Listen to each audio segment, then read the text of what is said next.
And I've seen you guys grow so much in the time I've been here. So it's really cool to see where you are. Can't wait to see where you're going.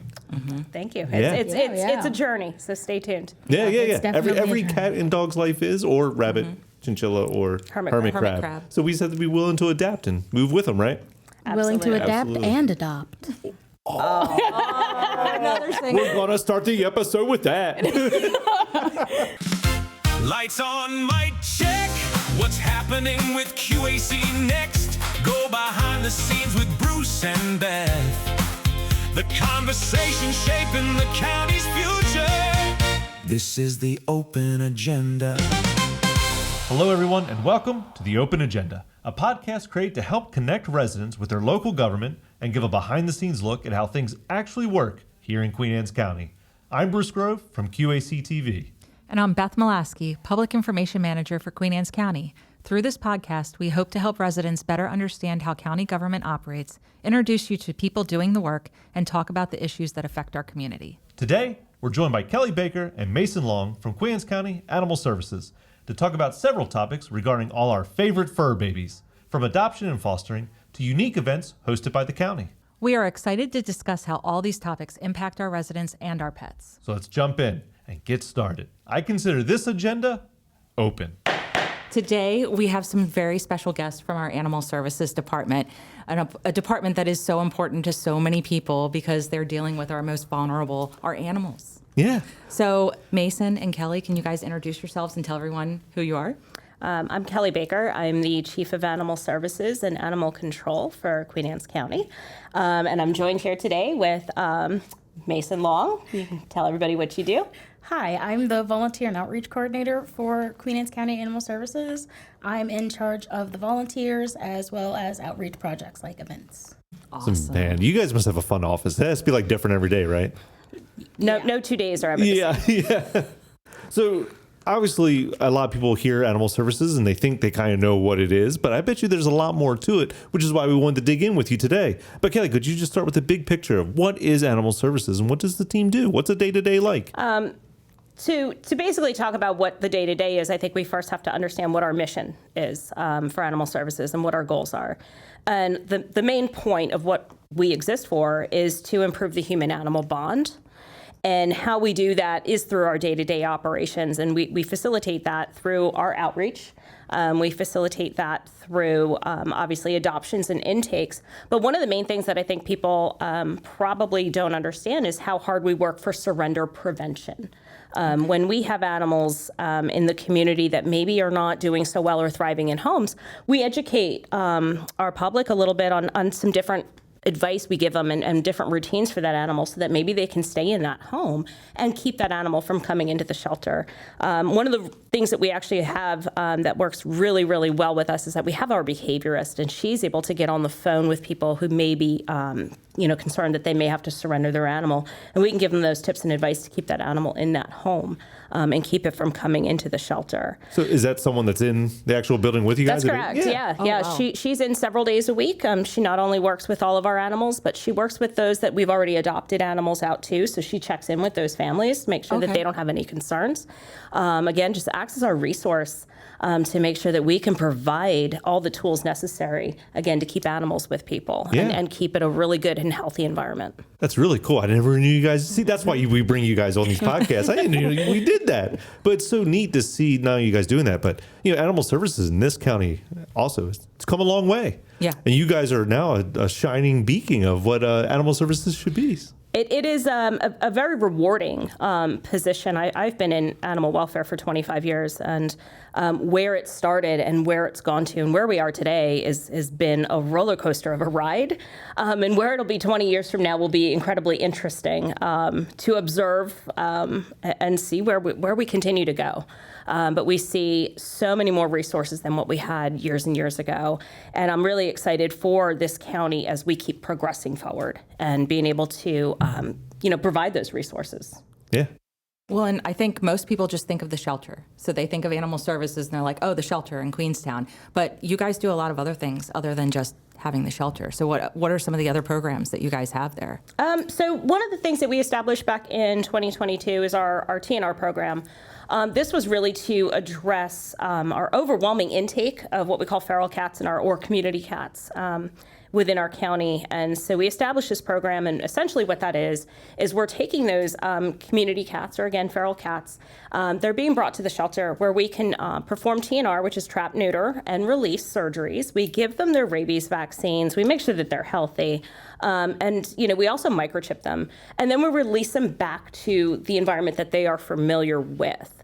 And what this does, obviously, it's, continuing to lower the disease process for those animals out there. But obviously, we're controlling our population. So we're controlling the population in the county while we're also controlling our intake in the shelter and allowing for more space for other animals that may need our assistance. Yeah. And are you still working with the community in the sense that if someone knows they have an issue or a cat that's out, can they come and get like the cage from you? Or Yeah. So we do rent our traps out for $25, and certainly we will show you how to use that. Yeah. We're more than happy to also provide any food or any other types of resources or tools that you might need to do that. Certainly some tips as well. So we certainly schedule those well in advance. It's a very popular program. We've done as many as 298, I think, was our top number of surgeries for just TNR, and that was back in 2024. Is there a limit? I mean, or how does that work? If you lived in a neighborhood and it was overrun with spicy kitties, and you wanted to bring them in TNR, like, does it cost people to do that? Like, So actually, no. The program itself and the surgeries are actually funded through taxpayer dollars. So the only thing that you need to do is if you needed to rent a trap from us. Okay. Otherwise, this is a free service to any county resident that needs our assistance on that. Again, because really it's cool. actually saving the county money by not having to house feral cats at the shelter. Well, and they can multiply quick. They sure do. Right. I mean, just ask Chris in our booth.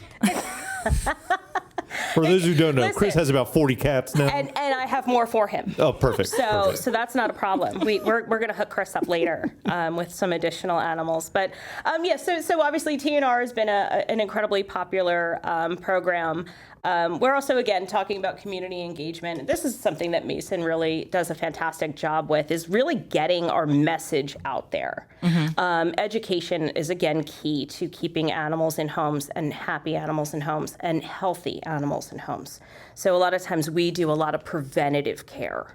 And that's one of our big things. And Mason can talk a little bit about outreach, I'm sure, as to how we get some of our messaging out. Yeah, because there's a lot to get out, I'm sure, Mason. There is quite a lot to get out. Usually my biggest form of outreach is actually using our Facebook page. I can talk about the different things that we are doing at the shelter, different things we need at the shelter, as well as different things that people can do in their homes.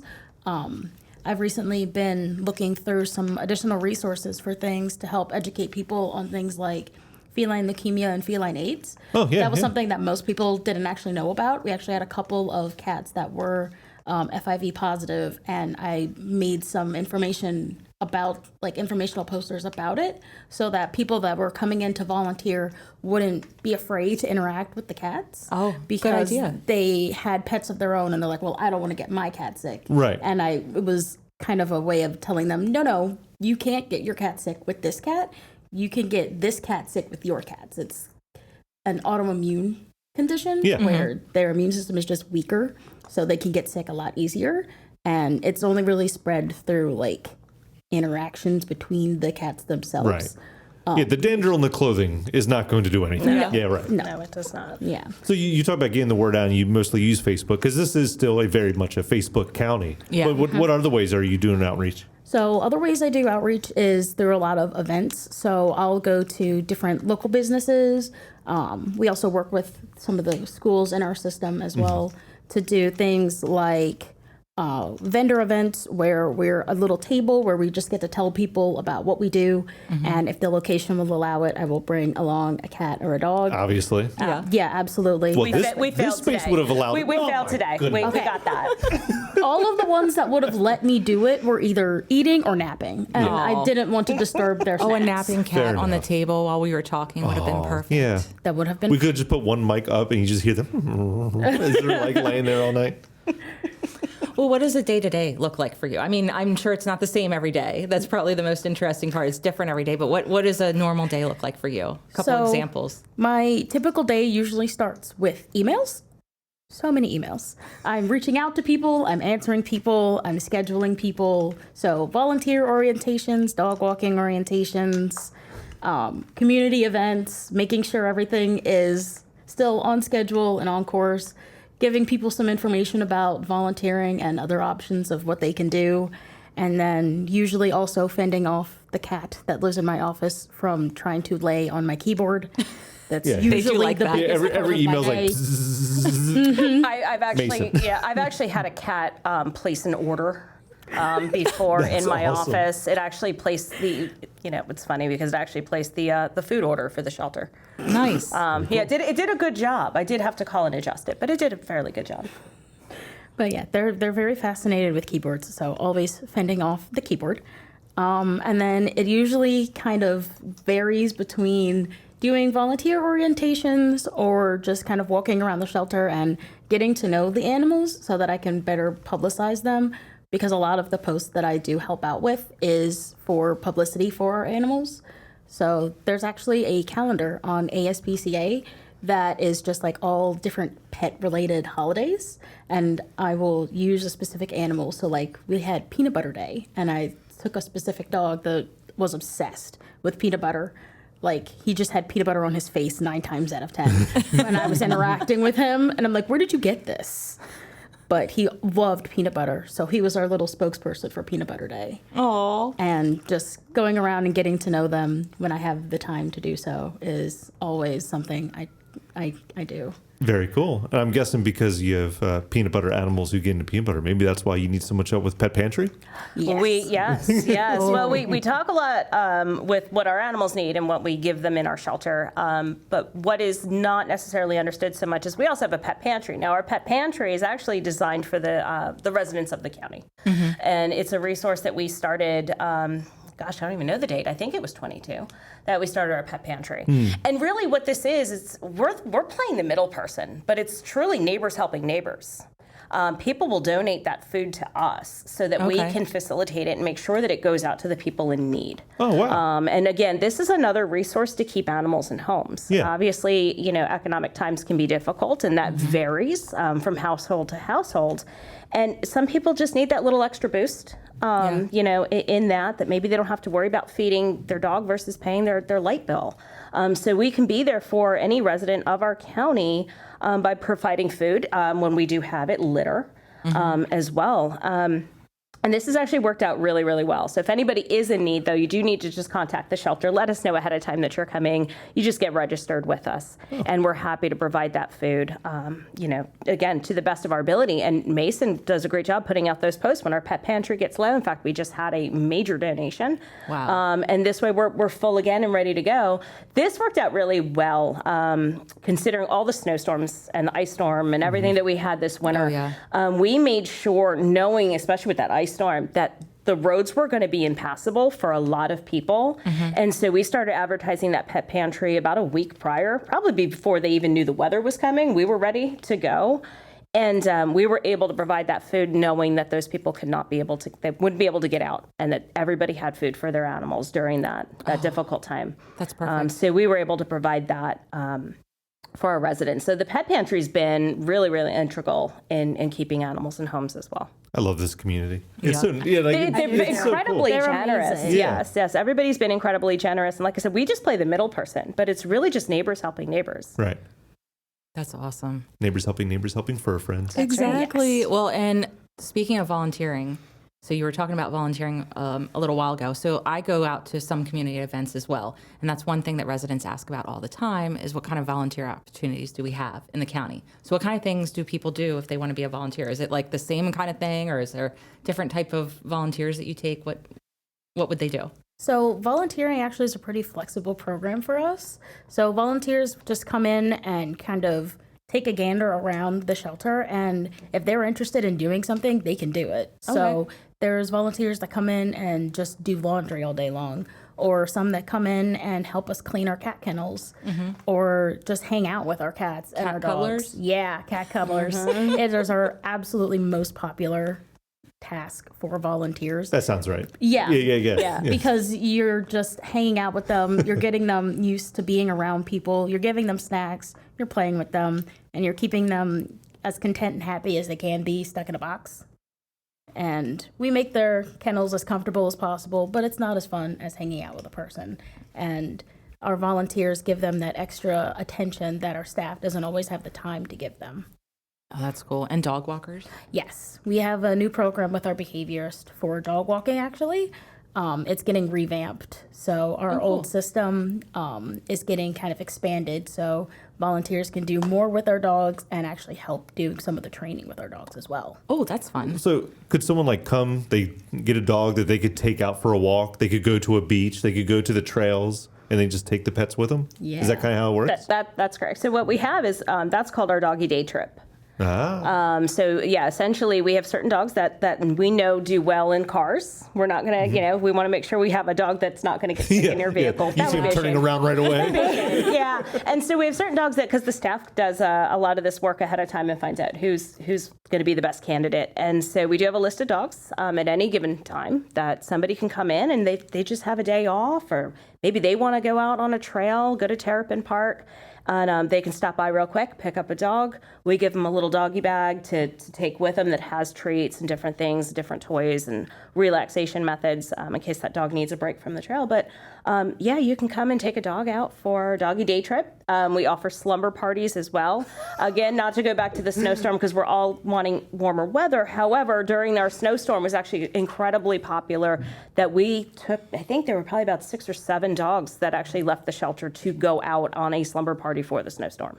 So again, the community was very, very generous, knowing that we were going to have limited staff who was able to maybe make it in to the shelter. And so they stepped up and they came and they took some dogs home, and we got several adoptions. I didn't even think about that. Oh my gosh, out you of have to that. get to the shelter every day. We do. We're essential employees, Yeah. which of course means that we have to get there. We do it as safely as we can. We carpool when we can. They send the trucks out to get you if needed. Animal stuff like control that. will Yeah. come and find you. Yeah. Yes, they will come and get the No employees staying when the night. necessary. No staying the night. I've stayed in plenty of offices over the years. during snowstorms. We have not had that need, haven't had and to do again, that? just because of our team and our staff being so close as we are, we were able to rely a lot on one another to make sure that we got there. But again, the community stepping up to make sure we had fewer animals really was a great benefit. Yeah. And it, again, led to a lot of adoptions. Right. So you have everything from the beginning of just doing a dog walk to adopting, but somewhere in the middle there is fostering. Of course. Yeah, so our foster program, it's incredible and mostly relies a lot on the fact that we might get full, our kennels might get full, or animals are getting stressed. It's a stressful environment, the shelter. And so we need to find ways to get animals in homes. And the foster is the perfect step for that. It's a short-term to even a long-term commitment, depending on what you decide to foster. We offer fostering from bottle babies. Now, granted, that's mostly kittens, but that does not mean that we may not get a puppy that might need to be bottle fed as well. So anything from bottle babies all the way up to what we call a fospice, which is our Senior. a senior cat. So the fostering opportunities are obviously a vast range. But what that essentially is that we're going to give you all the supplies that you need to take that animal The home. food and everything? Everything, the food, Oh, wow. the Yeah. supplies, Okay. really the cool. advice, the 24-hour, oh my God, my cat's not feeling well, it might Yeah. be sick.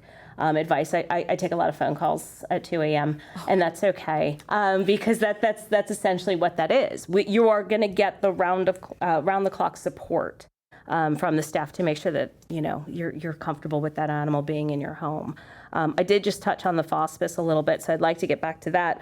The fospice is a great program because what that's doing is taking a senior animal that we know may not quite have the longevity left in its 4 legs, and it does not need to sit at the shelter waiting for forever home. And so what that program essentially is that you're, in a sense, you're going to foster it for the rest of its life. And at the same time, we're going to provide everything. We're going to pay for all the medical care, all the blood work, if it needs x-rays, all the medication and everything. So essentially, it does not have to stay in the shelter. but without that commitment for that particular person to have the financial responsibility Oh associated my with goodness. Wow. That's an amazing. Yeah. Like, is that new? that. So we started the Fospice, and it's also called Senior Silvertails program back in 23. We started that. Okay. Okay. Yeah. So it's getting our senior animals out. Yeah. Oh, these poor. We don't talk about silver hairs though. We don't need to go that far on us. So you also had brought up when we were talking about animal control giving you guys rides. Animal control's become one with you, Yeah. correct? That's true. That's kind of new. That's true. As of July 1st, Animal Services welcomed animal control over to our department, and we were very excited to get them. We had already worked so closely. I was going to say, you Yeah, it guys work seems together all the hand-in-hand. time anyway. It made sense. Yeah, I mean, the mission's the same. It just took some time to get things integrated and things like that. But yeah, we absolutely welcome them July 1st. And it was actually fairly seamless. Yeah. To get all this happening, and yeah, it's been incredible. We've been able to do a lot more, incorporating animal control into what we're doing at Animal Services.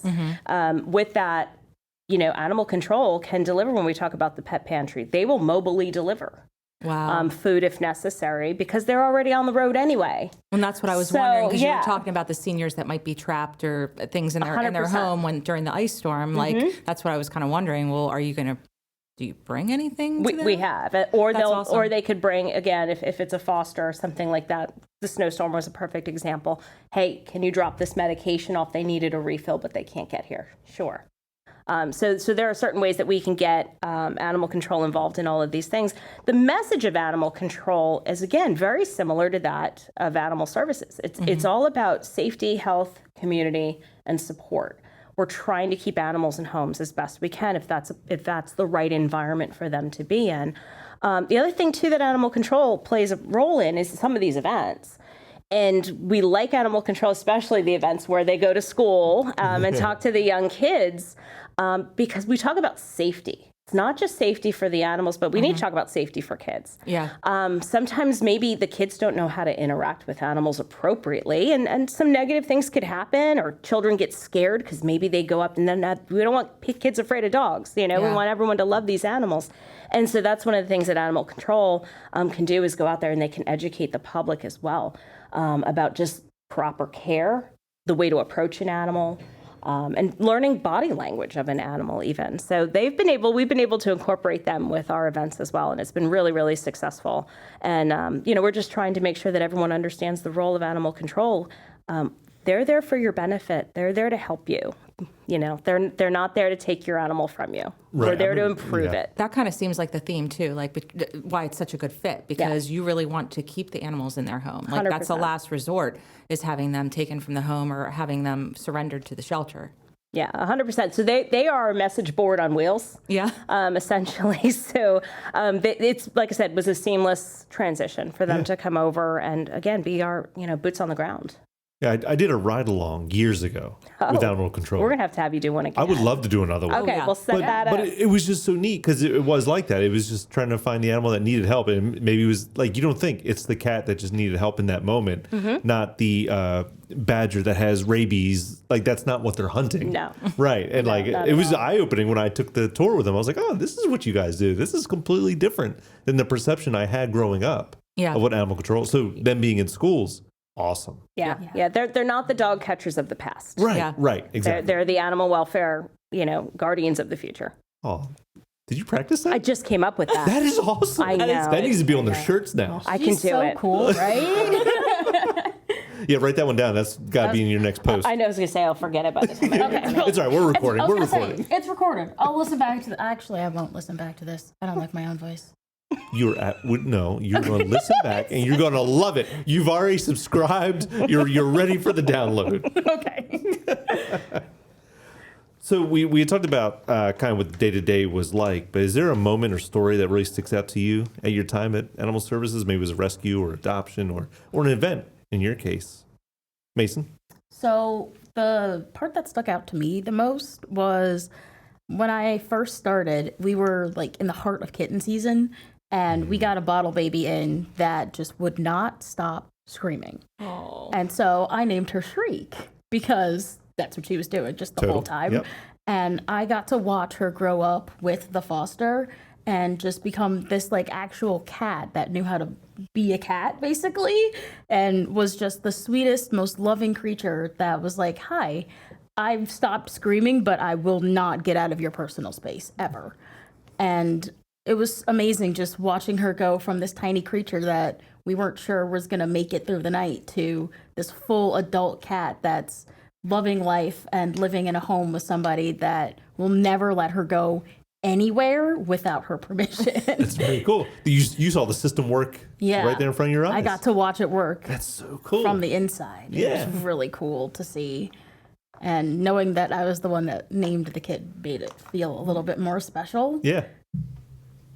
Yeah. Kelly? Yeah, I mean, again, everything comes full circle in our world sometimes with animal welfare. And one of the things that I'm actually just really, really proud about it was a cat named Tiny. And this was last year, as a matter of fact. And Tiny came into us and you know, sickly, but a lot of the kittens that we do come in are a little sickly. And, you know, we support them and they do okay, but they never really quite thrive. Yeah. So Tiny needed some extra testing, and we certainly took those efforts. And Tiny went to specialists. Tiny went over the bridge to internal medicine. I mean, we pulled out all the stops for little Tiny. And finally, we still couldn't quite come up with what was wrong. And so Tiny, again, through our generous community who donate to us, we are able to have the funding to be able to provide Tiny with an MRI. And Tiny had an MRI and was diagnosed with FIP, which is feline infectious peritonitis, which is essentially, it's almost 100% fatal. Oof. Now, what is really incredible is that they had just come out with a treatment that had been approved in Europe, and actually just that month was approved in the United States. So we certainly got on the phone. We started making some phone calls. Internal medicine actually helped us. We were able to obtain the medication, and Tiny was actually the first cat treated in a shelter in the state of Maryland. Wow. And Tiny was cured. After 16 weeks of treatment, Tiny was cured and was actually adopted by somebody over who was working in internal medicine. And actually, you know, just became familiar with the cat and fell in love with Tiny. And so Tiny, to me, in my career of 25 plus years, is the first cat I've ever seen treated or even survive FIP. So to me, it's an outstanding effort, and just how far we've come. Oh, yeah. Not just in veterinary medicine, but in the shelter world, and to have that experience, you know, firsthand, and see a kitten that would have 2 years ago not survived. To now know that and we still get updates, to now know that it's still living its best life. So to me, that's the one that really comes full circle. Tiny kitty, big story. Yes. Yes. That's so cute. Exactly. That's awesome. Miracle So cat. we didn't really put this on the write up, but now you just had me thinking, because you guys get to see so many animals. Obviously, the goal is to foster or to have the animal go to a forever home. But is it hard for you guys when certain pets leave? Yeah. Yes, very. Yeah, there's always ones that stick with you for sure throughout your career and through your experience. For me, I've learned self-control the hard way, I think, and most people in animal welfare, I think we have to do that. But yeah, it's difficult. But I look at all of these animals that are in the shelter as mine anyway. And so I don't feel it necessary to always have to take every little one home. Well, there's always going to be another one that needs. Well, my husband would leave me. But yeah, so you know, you learn that self-control, but you get so emotionally vested in that. And that's one of the most difficult things I would say about the job is so physically demanding and emotionally demanding. But it's the most rewarding experience, I think, that in my world that I could ever imagine as a career. Yeah. I mean, Mason, how are you going to feel when that cat isn't on that keyboard anymore? Oh, the first time that I had a clingy cat that got adopted, as soon as he left the building, I had to go into the back and cry. Because, I mean, this cat fell asleep on my lap, like in my arms. And now he is not in the shelter anymore, but he's with an elderly woman that doesn't want to go anywhere. So he can just nap in her arms and her lap all day long, and doesn't have to move, because I would get up and down a lot. And he would be like, "Why are you moving? I'm still ready to cuddle." And knowing he's that, happy. yeah, knowing that he's in a home that is perfect for him did make it a little easier, but it was still really hard to let him go. Given the layout and the way it works at the shelter, usually cats are probably around you guys more because they can be in the offices. Yeah. So do the cats end up getting not more attention? I don't want to say it that way, but do you guys find yourselves clinging more to cats than to the dogs just because you have that? I feel like for me anyway, it's just a different dynamic. Yeah. Cats and dogs. Dogs demand a lot more because we can take them outside. They're more demanding exercise. Well, and wise. they've joined us. I've come in to do training with your staff before, and there was dogs that hung out in the Yes. in the room with us while we were doing the training. Yeah. Oftentimes, even just during staff meetings or trainings, we'll bring an animal in there because again, it's just a social circle. Yeah. For them to. God, there should have been one with us right now. We were talking about Facebook, and there was a dog right there, curled up on the sofa, I think, in the room. Yeah. We have a training barn as well, and that's a nice little quiet area where our behaviorist specifically works. And to bring an animal, and it's a mock-up of a home, and essentially, so we're able to kind of tell people, hey, yeah, this is a couch surfer, or this one isn't, and it's a comfortable environment. But anything we can do to make sure that we get to know those animals better, whether it's a cat or a dog. We try to give equal time, but And other animals, because I know I've seen. we have our share. Rabbits, I think I have a guinea pig right now. We've had chinchillas come in. We've Hermit had. crabs. I was just about to say the hermit crab. I love Yeah. hermit crabs, so Well, now we know who to call. I have a crab attack. Next time we have a hermit crab come in. Did you have pigs at one point, or a pig? We had, yes, a pig one time came in through animal control, and it did not stay at the shelter. Obviously, Right. it had to go straight out to a farm. Goats, we still get horses. What's the wildest? Yeah. Oh my. That's a good question. For me, it's probably snakes because I just don't like snakes. But in my entire career would have been like hedgehogs and the flying squirrels. Yes. Oh yeah. I've had those. Oh, that would be awesome to have around the office, just see you gliding across the. And actually, the one weirdest that came into the shelter was an eagle. Wow. Yeah. Huh? Yeah. That was before my time, and I how had questions. No, that was actually at a different shelter, but an eagle came in because came in through animal control and it had been struck by a car. Oh, okay. So we had to send it off to a bird rescue. Gotcha. But I did get to hold an American eagle, which was pretty exciting. Because I know I've seen rats. I've seen rats seen and mice, rats. guinea Rats, pigs. mice, guinea pigs. I remember the hermit crabs, birds, Yes. We do get You've had birds, birds. lizards, lizards. Now, bearded dragons. what have you ever got something that someone was like scared of? Like you said, snakes. I don't do. I do snakes, but I don't do snakes. Yeah. So when they come in, Mason does snakes. Yes. Yes, actually, I do. I will pay money to hold a snake. See, I there you have go. done so in the past. So I will take the I snakes. could They handle imagine that if a tarantula came in, half the staff might go screaming. Yeah, there's that no would way. not be part my of thing. that. Yeah. Part of that. Yeah, it would not be my thing. Retire right on the spot is what I would do. So for There would be future, resignations. save the snake skin if you get snakes again, because that is one of the hermit crab's favorite treats. Huh. Yeah. I I will not help you in that quest, but I will make sure that I gets see accomplished Chris laughing for because I you. can tell he was like, look at all their faces when Beth said that. I have bought snake skin on Etsy for my hermit crabs. Yeah. I don't know enough never about hermit imagined. crabs. Now I know what to get you for I would Christmas. have never imagined. Get some snake skin. They eat fruits, vegetables, snake skin. Okay, everything but the snake skin I'm on board with. I don't know why they love it. That's so odd. Have you ever had it? No. Oh man. There you go. Don't don't knock it think till you tried it, Mason. There's a lot of things I'm going to knock before I try. So we have really been all over the map on Yeah, we our have. plan here. But before we go anywhere else, I do want to make sure that we get back to volunteering just a little bit. Okay. So you're always looking for volunteers. If someone is interested, what should they do? So your first step to volunteer is always going to be fill out an application. We have them on our website and we have them in the shelter. That application is going to let me put you into our volunteer system and go through all of our processes through there, because we do need to keep a record of all of the people that are volunteering for us.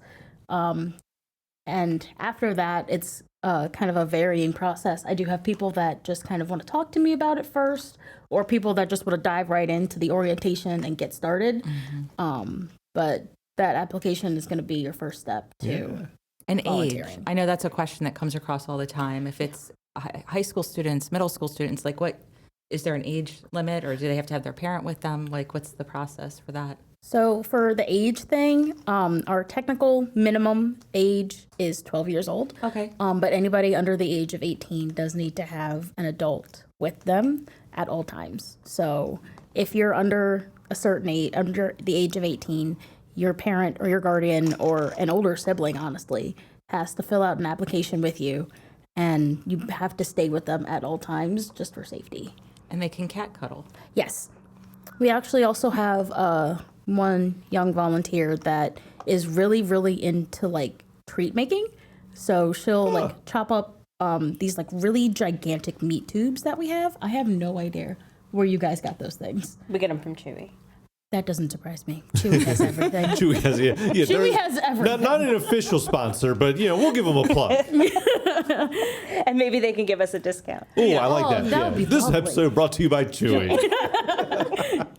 Are there ways for people to volunteer? Maybe that isn't animal based, because there might be people that want to help out, but maybe they're allergic.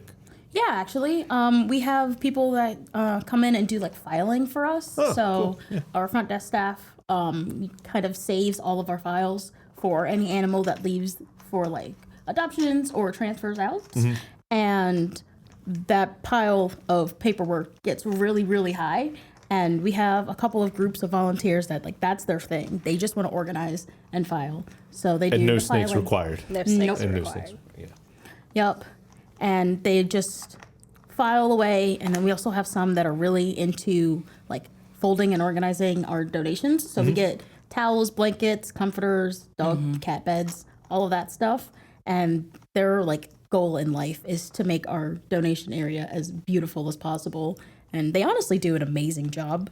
And I really appreciate them doing it, because if we get a really big swarm of donations in at once, the room just kind of looks like a tornado went through it. Oh my Because gosh. there's bags and piles everywhere. And then one or two volunteers will go through it, and it's like store aisles, like perfectly lined shelves. It's amazing what they can do. They're doing the work. They're doing the work. And then there's always laundry and dishes as well. Okay. I'm not good at that at home, so I might not be good at that one with you guys. I'll stick to the cat cuddling. Yeah, cat cuddling sounds Yeah. good. Cat cuddling Oh, is the popular donations. one. That reminds me, because I see all the messages that come in on all the Facebook pages, and that's something people ask a lot. How do they bring donations in? They could just bring them into the shelter. What if you're closed? If we're closed, we actually have a giant yellow bin out front of our door. It has a nice little blue lid to keep everything nice and dry and keep things out of the bin that aren't supposed to be in the bin. Oh, perfect. So, What kind of stuff do you guys take? So we take, of course, blankets, towels. We actually are taking really big, heavy comforters that like go on your beds. Because we put them at the bottom of our dog kennels. Oh, and nice. it's actually like a nice padded area. And for some of our dogs, they don't have the best coordination. So it actually offers a little bit more stability for them as well. Very cool. We have tons of blankets we don't use. I need to just drop them off. Yes. Yeah, never even knew. Perfect. I think it might be time for Beth's favorite part of the show. We're gonna Talking get- about careers. Yeah, we're going to get some background. I always like to ask people this. So when I visit other departments and I get into conversations with people, one of the really fun things I like to ask is what you thought you wanted to do as a career, what kind of education did you get, and is it match up with what you're doing now? You want to go first? Or you want me to go first? I can go first. Sure. Actually, for me, it does match up. That's awesome. When I was a child, I actually thought I wanted to be a veterinarian. And as my career path grew, which was actually, it's an interesting story. I got into my first job at a veterinary hospital on a dare from my mother. I had just turned 17, and I was actually working at an amusement park. I grew up outside in a suburb of New York City, so I was working at an amusement park. And my mother actually said to me, she says, "When are you ever going to start taking things seriously?" And I said, "Well, what do you mean?" She said, I bet you couldn't even go get a serious job if you tried. So I took that as a challenge, and I'm a very competitive person. So yes, back in the day, we used to find jobs through newspapers, not What on is the that? internet. What is that? I know. I'm aging myself slightly. So I opened up the paper, and I actually saw a local animal hospital that was hiring. And I went and I applied, and actually they asked if I could almost do some on-the-job sort of training right there, and I got hired on the spot, and I had to go home and immediately shove that in my mother's face. But actually, it ended up being probably the best decision I ever did. So I do, credit my mother to that one. Now later, was your mom like, gotcha? Yeah, yes, for sure. And actually, she says it was the smartest thing she ever did too, because now I give her advice on all her pets. But that actually worked out really well, and I got so intrigued in the animal field that I decided afterwards to go to college for veterinary medicine, and I graduated with a degree in veterinary science technology. And I've been in the field basically ever since. I started with emergency medicine in private practice, and I did that for 10 years, and it was very rewarding. It was really excellent for everything that I wanted to do, but I hit a lull after 10 years and trying to figure out. I see how we go and what the pathway is for owned animals. I said, but who's taking care of the animals that don't have owners? And so that I had an opportunity to basically get a job with Delaware SPCA in their high volume spay neuter department, and that's what I did. And I've been in shelter pretty much ever since. And that's really what led me to it, was a dare, essentially. We'll take it. My love for animals, and then I'm trying to prove my mother wrong. Yeah. Perfect. So, Well, I mean, that's a classic tale, as old as time. yes. Now, if I was listening, I don't want to take anything away from your years of experience and your story, but I need to know, what did you do at the amusement park? So I actually I worked, need to know. I worked Everyone listening is like, what did they do? Yes, I worked all the midway games. Oh. So were you like a carny? Were you tricking I was people? not a carny. I didn't have an outfit or anything. But I do know most of those games are rigged. Does that help? I'm picturing the people on the boardwalk in Ocean City with the microphones that are trying to call the people to come play the games. You're not incorrect, but we didn't have the microphones or anything like that. But it was like the ball in the basket, Yeah, right? the ball Like in the basket, the horse racing thing, the shooting the And you water were in just the... laughing at every sucker that kept giving you money. Yeah, So yeah. there's a reason that I never win those games. Yes. Okay. They're rigged. Okay. But anyway, yeah. Could you win them now? I could. Oh, we need to go. All right, that's our trip out. Okay. Well, Field trip. We've learned a lot. I can't win in real horse racing on my bets, but apparently I can win at the Midway horse racing games. All right.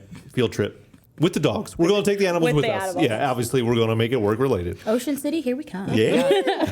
All right. Yeah. Yeah, Mason. So how did you end up here? So how I ended up here is I bet a with lot. my mom. Yeah. So I bet with my father. it's a little similar to Kelly's, but not with the bet part. So I've always had a love for animals. My mom always likes to joke that my second word was dog, and ever since I could say the word, I was asking for one. And I asked and I asked and I asked. And finally, she's like, oh my God, we will get you a dog. Please stop asking. I will get you a dog, so you stop asking. And so we were kind of like passively looking at it. And I've actually worked for the county before. I was a lot younger. And one of my coworkers was like, hey, you want a dog, and there's a dog at the animal shelter that needs somebody that doesn't have any other animals. And you love animals, and you're just like a ray of sunshine, and this dog needs it. And I went with her to meet him and was like, this is mine. This is mine now. And from there, I've just wanted to help with the animals at the shelter, just work with them. Unfortunately, you cannot get a job there until you're 18. And then when I turned 18, I went to New York for college. And that's a pretty big commute, because that's Yes. 6.5 hours Yeah. on a good drive. So And you can't do that virtual. No, unfortunately not. As much fun as it would be to just like have a little webcam to watch all the animals, that would be great. But that's not very helpful. So what did you study? So I actually am a biology major and an art minor. Okay. So I have a BA in biology, which is Bachelor of Arts. Yeah. Which is a little interesting because I did focus on animal science specifically, and it was actually like animal behavior and things like that, and seeing the difference between my dog that I adopted from the shelter in a home versus the dogs in the shelter. I didn't realize just how starkly different it is, and being here and learning as much as I have has been the biggest draw for me about it. But also with the similarity to Kelly, I did actually want to be a vet for many, many years. But I worked in a couple of private vet practices, and just even being a tech, I realized, no, this isn't going to work. This is not what I want to do at all. And being at the shelter has been very interesting and fun and really weird. Really weird and so fun because you learn. But weird in a good way. Weird in a good way, because if you're not in the shelter space, you're like, okay, this is how animals act. And they're goofy and they're friendly and they're a little dumb. And we love them. And they just kind of are these fun little creatures that live with us. And then you get into a shelter and you're like, oh, they're so much more complex than that, because they get stressed like we do. They get sad like we do. And they act differently in different locations. Like, people get nervous going to the doctor's office. Well, they get nervous having medical stuff done. Oh, yeah. And if people would bribe me with snacks more to go to the doctor, I would be a much healthier person. So after you finished college, did you come back and volunteer, and then, or did you come back and get a career with us at the county? So I actually came back and was trying to figure out what I wanted to do. And I actually ran into the commissioner, and he was like, here's the link to all of the available jobs. And I was like, ooh, animal services. Click. Oh, that's amazing. Yeah. Very cool. So I kind of got handheld my way into the position. That's okay. And honestly, I'm so pleased that I was. Yeah. It was just the universe telling you. Yes, it Yeah. was. It was a sign. It was perfect timing. Oh, man. Oh my goodness.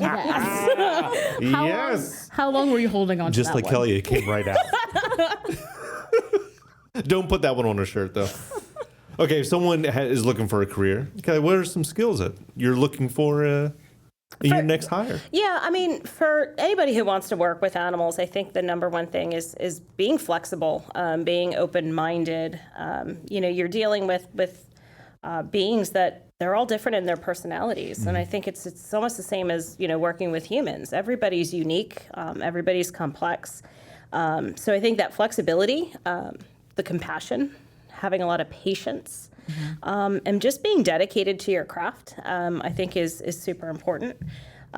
Realizing that no matter what we do, even we can do all the right things, that sometimes, things will take a long time to really see that positive outcome.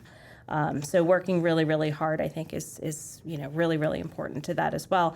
And I also just think that understanding that there's a science behind animal welfare, and understanding there's a disease process and why we vaccinate and preventative care, and where we're going, again, to be in progressive animal welfare, trying to understand the behavior of animals, I think is super important. Yeah. That's awesome. So now we can talk about events. So that is one thing that you guys have upped the game, I have to say, in the last few years. You guys do a lot of really, really cool events. So what kind of events do you guys do on a regular basis? So our most typical events are these little pop-ups that we do with local businesses. We'll kind of set up a table and a pop-up kennel, that's why it's called a pop-up, with usually some kittens. And most of the kittens are very loud, so they draw in people to be like, what is making this noise? And we get to tell them about the shelter and about the animals that we have. And actually, the first one I ever helped run, we got the 2 kittens that we brought adopted. Oh, wow. And Yeah, you sucker those people right in. yeah. I was going to say, we were at Tractor Supply, and she was like, all of the supplies I need is behind me, isn't it? I said, yes, it is. And I will give you this entire kennel of animals and their toys and the litter boxes. You can have all of it. And she was like, you are a horrible influence. I said, yes. Yes, I am. I am a very bad influence when it comes to convincing people to get animals. most of my events that I've done, I've been like, hey, you need a cat or you need a dog. And they're like, no, I don't. Yes, you do. And then they did. And then they did, yes. I've been very happy about how successful we've been with getting people, even not if they're adopting, just to volunteer or foster or just interact with us at all, because that gets people thinking about us and talking about us. And the more that people talk about us, the more people are going to ask questions. And that's the best part. I love answering questions about the shelter because, like I said, I didn't really know what I was doing when I first got to be the volunteer and outreach coordinator, because I didn't really know what shelter life was like. And telling people about what I do and what the shelter does has been really enriching for me, because I love learning and then sharing what I've learned. And this is like the best way for me to do it, because I go to schools, I go to businesses, we hold our own pop-up events, we hold our own massive events. We have our fur festival that we do in the fall. Oh, the fur festival is Yes. It's just this massive event where we gather different vendors and food trucks and rescues and shelters from everywhere that we can. And it's a way for our community to interact with us and have some fun and hopefully go home with their new furry best friend. Yeah. We even had, So amazing pop-up events all around the county, but Yes. watch out for Mason, because you will be going home with a pet. if I can, yes, I will have you with a kitten in your pocket. And If- Parks and Rec. You guys partner with them all the time too. Yes. And do some cool stuff with them. You do there was something in the park. You guys did like a canine event. Yes, it was the- canine tea party or something. Yeah, the canine garden party. What? I didn't know about this. That already sounds I amazing. did a press release on Yeah, that. I'm already in. Okay, you should have absolutely been there because it was adorable. It's just they set up the Terrapin Park with some like photo booths, and then we had tables. There was a ball pit that they could like do bobbing for apples with the balls in, and there was also a stand where you could do like a little paw print painting with your that's so dogs. cool. We met so many awesome animals, and actually one of our animals came, one of them that had gotten adopted from the shelter. love He that. actually showed up and he was like, hi, I remember you. Okay, Mom, where's my food? Yeah. He was like, I remember you guys. I have a home now. Yes. He said, "I He don't was need too you good for anymore." us. Now take me to the party. Yes, he was too cool for us, but he was very interested in the snacks that were Obviously. available. Yeah. Because who wouldn't be? One of the other things that doesn't necessarily fit into events, but I do want to plug, if I may, is our mascot program. Oh, yeah. The mascot program, we launched back in 24. And it's actually been incredibly successful. So let me just elaborate on what that is. We want to pair with local businesses. And just like, in fact, I was watching sports at the time, and I was watching their mascots run across a basketball court. And I'm like, why can't other things have mascots? Why is it always sports? And so with that being said, I thought it was a very interesting opportunity to, team up with our local businesses and give them a mascot. And what better mascot than some of our shelter animals that are looking for homes? So if you're a local business out there and you want to partner up with us, we can go ahead and you can select an animal for any one of our adoptable pets. And they can be your mascot for as long as you'd like until they get adopted. We're going to give you all of the flyers, all of the advertisements that you need, posters for your windows. We can give you digital forms to also advertise, whether that's, so if you just want that in the signature of your email, we can also accommodate that. If you're a business that does not, again, maybe we can do this digitally. If you do not have a brick and mortar business and you're essentially just doing things digitally, you can still participate. We can make sure that we can get that going for you guys so you can also have a mascot in your business, and it's helping to support the animals in our community. I've seen them. I've seen the signs around the county, Yeah. the mascots. I want this so much. It's such a good idea. That's awesome. It's been really successful. I mean, I think we're well into the 20s of businesses that have paired with us. And then again, once those animals get adopted, they're vested. They feel like they helped get that animal adopted, so they're ready for their next mascot. And again, I'd like to launch this a little bit more digitally this year. Again, we live in a digital world, even though I can't figure out half the functions on my phone. But we live in a digital world. So if that's something that we want to, if you guys need help with, we can do that digital form as well. So again, we can plug it into your emails. We can plug it into anything you want. So you can also help advertise. Yeah, I expect to see animals everywhere now in Queen Anne's County once they hear this, because that's such a good idea. What made you think of that? Is it just watching the game? Yeah, flipping the stations and just seeing a mascot, which is, it's totally related to sports teams. And I don't know, it just clicked with me that why can't other things have mascots? So good. It's so cool. So why not?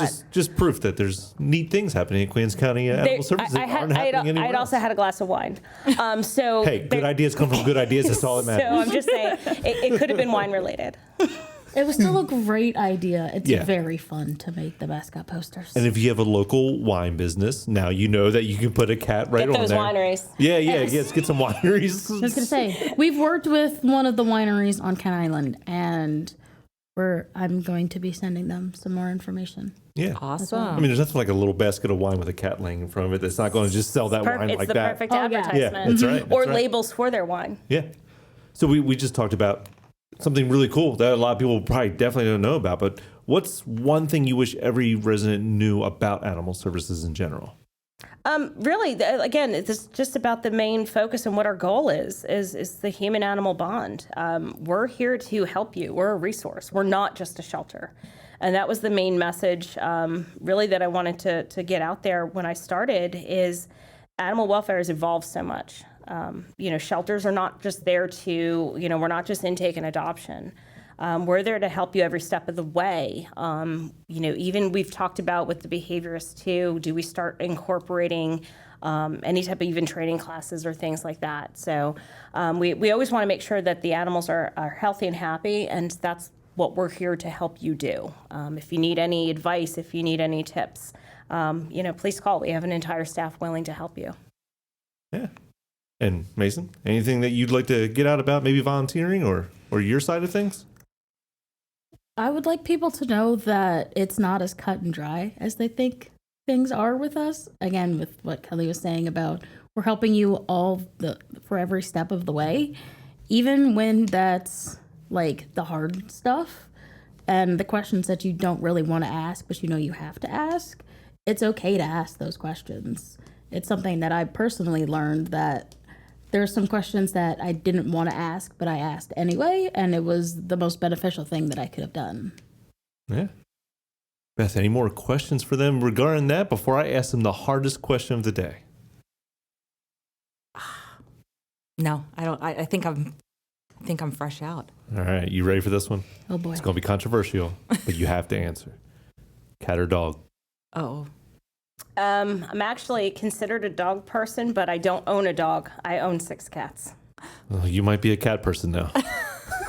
But if you break it down, I technically have 45 dogs. They're just all in the shelter. Okay, that makes sense. Are we allowing that answer? Chris from the booth, are we allowing that? Okay, you got a thumbs up from the booth. That's Fantastic. All right. Mason, cat or dog? So the answer I always give to this is it is the same as I am an inhale and exhale person. If it is a tiny fluffy creature, I will take it. Beth, cat or dog? I think at this point in my life, I'm a hermit crab person. That was not Hermit an crab option. with a side of snake skin. I'm moving more towards.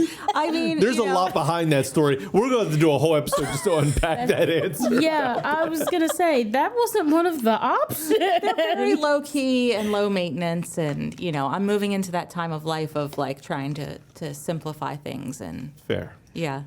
Well, I'm going to plant the flag for cats. Yes. I'm going to stand by that for QAC TV, and we're going to try to get a mascot in here. I'm going to get you Okay. one. It'll be Queen Anne's Cat Television, and we can keep the same logo. It still works. Yeah, Chris is in. Chris is in. We got this going. I was gonna make a little paw print as your dot for the .com. Nailed it. Oh my gosh. Hold on. Write this down. Chris, write it down. He's flailing. Yeah. You mentioned cats. He's done. Yeah. Well, I want to thank you both for coming in today and talking about our favorite fur friends in the county and how we're taking care of them. Like we said, you guys are doing amazing stuff. Yeah. And I've seen you guys grow so much in the time I've been here. So it's really cool to see where you are. Can't wait to see where you're going. Thank you. Yeah. It's a journey, so stay tuned. Yeah. definitely Every a cat in dog's life is, or rabbit, chinchilla, or hermit crab. crab. So we just have to be willing to adapt and move with them, right? Willing to adapt Absolutely. and adopt. Another thing. We're going to start the episode with that. Well, I want to thank Beth for doing all the hard work of getting this together and sending you guys the questions and organizing our interview today. I want to thank Chris for being in the booth. Hey, if you want to learn more about fur friends and animals, you can always follow you guys on Facebook, and you can go. What's your at for Facebook if people are looking for you? It's just Queen Anne's County Animal Services. Yeah, perfect. So you can go in there and they see all the animals that are up for adoption. You guys do amazing videos and pets of the week. It's always cool to see. Always follow Queen Anne's County government for more information with Beth, who's always posting about the amazing events that you guys are doing likewise, and we always try to share that. And follow us on Queen Anne's County Television on YouTube, where we make lots of videos about you guys too. And we like to come out, and once we hear about the next park, we're going to be there, and we're going to drink tea and give treats to all the animals, and we're going to have a good time. And keep watching to see who our next mascot is. Thanks for joining us for this episode of The Open Agenda. Stay connected with county news, programs, and events at QAC.org, and follow at QACGov and at QACTV on social media. And don't forget to subscribe to The Open Agenda on Apple, Spotify, Amazon, or wherever you listen to podcasts. This is the Open Agenda.